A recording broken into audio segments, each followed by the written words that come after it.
Hello दोस्तों, इंटेलेक्टो.इन के इस यूट्यूब प्लेटफॉर्म पर आपका स्वागत है और मैं आशा करता हूं कि आप सभी लोग बहुत ही बेहतर होंगे और लगातार अपनी तैयारी को बहुत ही अच्छी तरीके से कर रहे होंगे। तो जैसा कि आप पीछे स्क्रीन पर देख रहे हैं कि 10 साल बाद जो एपीएस भर्ती है वो आने वाली है और ये सभी प्रतियोगी छात्रों के लिए एक बहुत ही सुखद खबर है, क्योंकि एक बहुत लंबे अरसे से इस वैकेंसी का लगातार इंतजार हो रहा था और कई छात्र इस भर्ती को लाने के लिए आयोग में लगातार आंदोलन कर रहे थे। तो कल के न्यूज़पेपर में ये एपीएस भर्ती के संदर्भ में काफ़ी चर्चाएं हुई और लगातार आप लोगों ने मैसेज भी किए कि क्या क्या क्वालिफ़िकेशन चाहिए, ठीक है, इस पोस्ट के लिए, और बहुत सारी चीज़ें जैसे कि सिलेबस क्या होगा, ठीक है, और टाइपिंग होगी कि नहीं होगी, ये सारी चीज़ें। तो उसी के संदर्भ में ये वीडियो है। इसमें हम सारी जो एपीएस भर्ती की प्रक्रिया है उसे जानने का प्रयास करेंगे और साथ में जो सिलेबस है उसे भी देखेंगे। ठीक है, तो सबसे पहले इस न्यूज को ही बहुत अच्छी तरीके से थोड़ा सा हम लोग देख लेते हैं कि जो एपीएस ये भर्ती है इसको 10 साल बाद होने जा रही है और इसको कैबिनेट से मंजूरी भी मिल चुकी है। ठीक है, तो आप यहाँ पर देखेंगे एपीएस मतलब अपर निजी सचिव होता है। भर्ती 10 साल के बाद शुरू होगी। शनिवार को हुई कैबिनेट बैठक में उत्तर प्रदेश सचिवालय अपर निजी सचिव सेवा 2023 को मंजूरी मिलने के साथ भर्ती का रास्ता साफ हो गया है। यानी कि इस भर्ती को कैबिनेट की मंजूरी मिल गई है और विज्ञापन लगभग 300 पोस्ट पर जारी हो सकता है, 300 या उससे ज़्यादा। ठीक है, और आपको पता ही होगा कि इससे पहले यह भर्ती कब कराई गई थी, 2013 में। कितने पदों के लिए? 176 पदों के लिए। लेकिन क्या हुआ था कि विज्ञापन नियमावली के विरुद्ध होने के कारण आयोग ने 2021 में इस 2013 वाली भर्ती को निरस्त कर दिया था और मामला कहाँ पर चला गया था? हाई कोर्ट में। उसके बाद जो प्रतियोगी छात्र थे वो इस परीक्षा का बहुत लंबे समय से इंतजार कर रहे थे। और एक चीज़ और आपको ध्यान रखनी है कि ये जो एपीएस के पद हैं ये समूह खा का राजपत्रित अधिकारी होगा। और अगर क्वालिफिकेशन की हम लोग इसमें देखें जो दिया गया है इस खबर में, वो आपको ट्रिपल सी चाहिए होगा निलिट से। ठीक है, और जो टाइपिंग टेस्ट होगा अब वो भी कहाँ पर होगा? कंप्यूटर पर। पहले कहाँ पर होता था? टाइपराइटर पर। और जो इनके कुल पदों की संख्या है वो 612 से बढ़ाकर कितनी कर दी गई है? 730। और अधिकतम जो आयु सीमा है वो कितनी है? 40। तो ये सारा था कल के न्यूज़पेपर में। और अब हम लोग थोड़ा सा डिटेल में देखते हैं कि क्या क्या इस एपीएस की भर्ती के लिए आप लोगों को चाहिए। ठीक है, और बाद बाकी अन्य जानकारी को भी हम लोग यहाँ पर देखने का प्रयास करेंगे। तो सबसे पहले देखें तो एपीएस मतलब होता है अपर निजी सचिव, क्योंकि आप में से बहुत से लोग ये पूछ रहे थे कि सर ये कौन सी पोस्ट होती है। ठीक है, तो ये अपर निजी सचिव होता है, एडिशनल प्राइवेट सेक्रेटरी। ठीक है, और अगर हम लोग पद का प्रकार देखें तो ये समूह खाका राजपत्रित अधिकारी होता है, तो बहुत ही अच्छी पोस्ट है। ठीक है, उसके बाद अगर हम लोग आवेदन की आयु को देखें तो कितनी है? अधिकतम 40 वर्ष। और अगर हम लोग इसमें क्वालिफिकेशन को देखते हैं, सबसे ज़्यादा क्वेश्चन कल आप लोगों का यही था कि इसमें सर क्या क्या चाहिए हम लोगों को। तो यहाँ पर आपको सामान्य स्नातक और साथ में लिलिट का जो ट्रिपल सी होता है या फिर कोई इससे उच्च अर्हता आप लोग अगर होल्ड करते हैं तो वो भी शायद इसमें चल जाएगा। खैर ये सारी चीज़ें विज्ञापन आने के बाद ही क्लियर होंगी, लेकिन अभी सिर्फ इतना समझिए जो भी पहले वैकेंसी भरी गई हैं तो उसमें स्नातक और ट्रिपल सी मांगा गया है। ठीक है, अगर हम लोग वेतन देखें तो 4800 ग्रेड पे है। और अगर हम लोग देखें कि कितने पद पर विज्ञापन जारी हो सकता है तो लगभग 300 प्लस पोस्ट पर यह विज्ञापन जारी हो सकता है।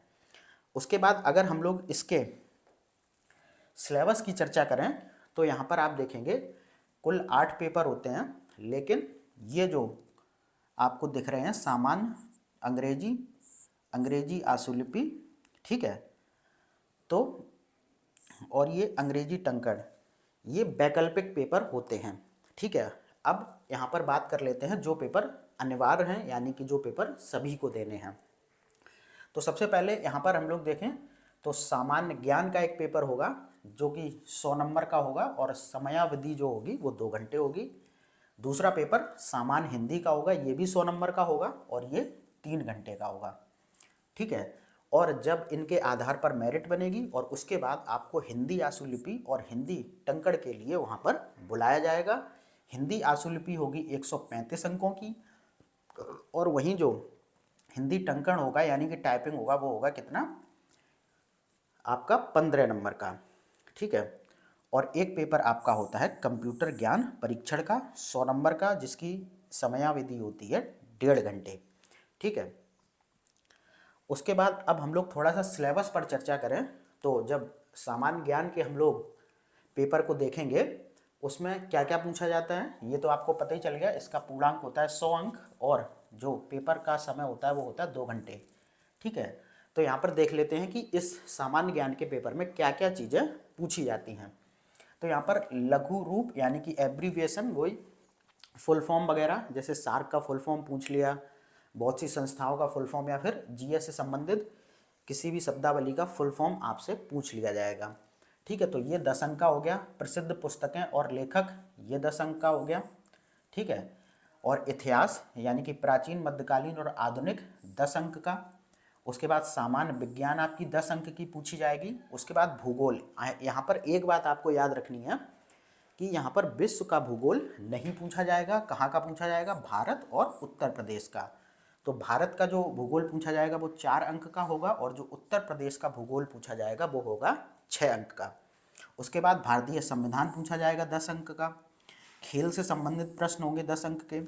और महत्वपूर्ण शहर, संस्मरण और भवन भारत के संदर्भ में ये भी आपसे 10 नंबर का पूछा जाएगा। फिर महत्वपूर्ण घटनाएं राष्ट्रीय और अंतर्राष्ट्रीय यानी कि करंट अफेयर्स मान के इसको आप चलिए 10 अंक का। और अंक गणित आपसे 10 अंक का पूछा जाएगा और ये जो अंक गणित का स्तर होगा ये होगा कक्षा 8वीं तक का। तो ये सामान्य अध्ययन का जो पहला पेपर होना था उसका सिलेबस हो गया।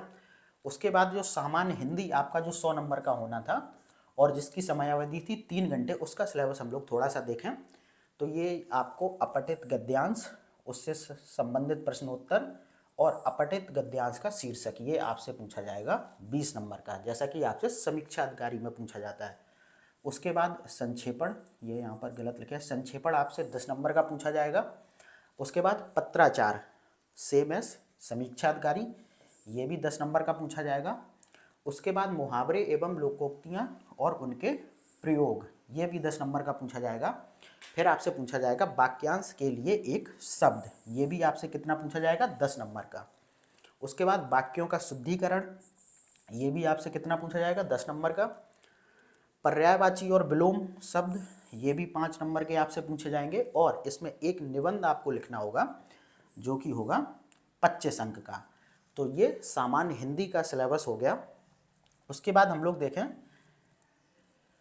टाइपिंग और शॉर्ट हैंड, यानी कि आशुलिपि शॉर्ट हैंड हो गया और टंकण हो गया आपका टाइपिंग। तो ये 135 आशुलिपि और टंकण कितने, अधिकतम अंक इसके होंगे 15। अब देखो यहाँ पर कुछ ध्यान देने वाली बातें हैं।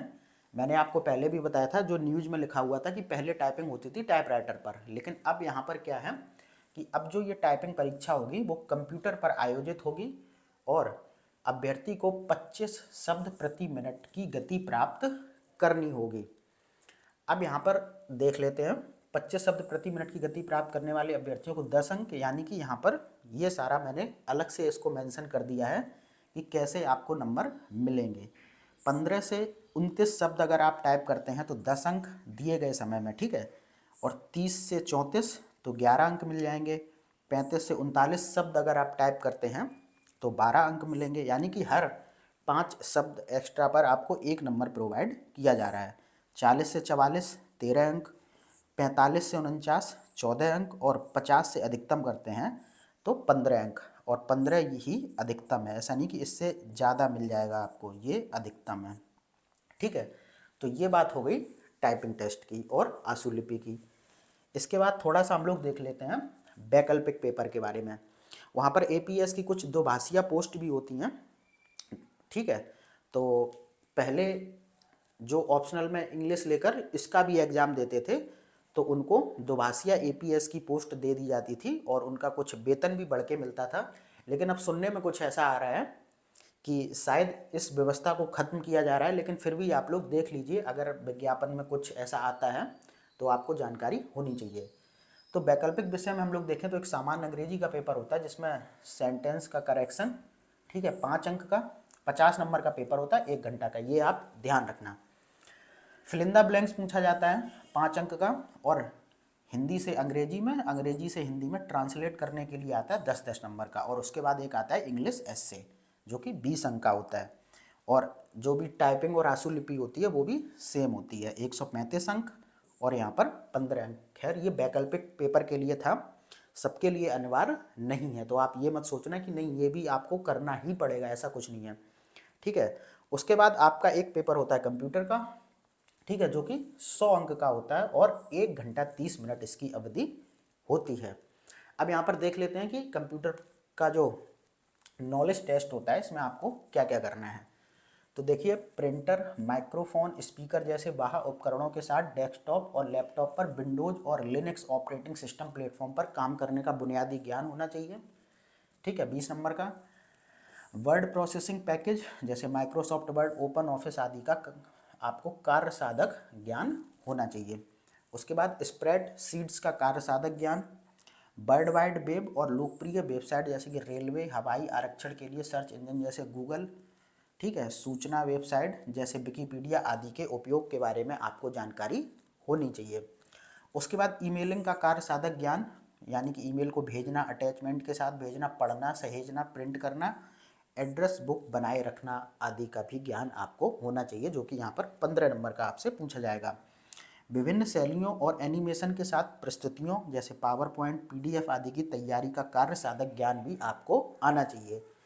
तो ये कुल मिला के आपका हो गया एपीएस के बारे में सारी चीज़ें, सिलेबस भी हो गया, ठीक है। तो जो भी इस क्वालिफिकेशन को धारण करते हैं वो फॉर्म को ज़रूर डालें, और फॉर्म जल्दी ही आ सकता है, हो सकता है मार्च में आ जाए, और कैबिनेट से खैर मंजूरी मिली गई है, तो हो सकता है कि अब इस प्रक्रिया में बहुत ज़्यादा देरी नहीं की जाएगी। तो आप लोग लगातार लगे रहें और अपनी तैयारी को मजबूत करते रहें। उधर आपका पीसीएस भी आने वाला है 14 मई को, कोई बहुत खास दिन नहीं बचे हैं, तो आप तैयारी में कहीं भी ढील मत बरतिए। वैकेंसी आने वाली हैं, आरओ एआरओ की भी वैकेंसी आपको देखने को ज़रूर मिलेगी, ठीक है। क्योंकि अभी आप देख रहे थे कि जब आपने क्या देखा था, जब आप कैलेंडर देख रहे थे तो उसमें इस भर्ती यानी कि एपीएस भर्ती की भी बात नहीं थी, लेकिन अब ये आ गई, ठीक है। और जो वहाँ पर आरक्षित तिथियाँ कुछ उन लोगों ने कर रखी थी, मैंने आपको पहले भी बताया था, आरक्षित करके बहुत से कॉलम उन लोगों ने अपने कैलेंडर में छोड़ रखे थे, यानी कि बहुत सी तिथियों को आरक्षित कर रखा था। उन्हीं आरक्षित तिथियों में अब इस एपीएस का पेपर होगा। ऐसे ही आप देखेंगे आरओ एआरओ की भी वैकेंसी आएगी, और उन्हीं आरक्षित तिथियों में आरओ एआरओ का एग्जाम भी आप लोगों को जरूर देखने को मिलेगा। तो ऐसा मत सोचिए कि वैकेंसी नहीं आएंगी और उस सोच के चलते आप अपनी तैयारी को छोड़ दें, तो ये गलती मत करना, लगातार लगे रहिए, ठीक है। चलिए फिर मिलते हैं अगली वीडियो में, तब तक के लिए धन्यवाद।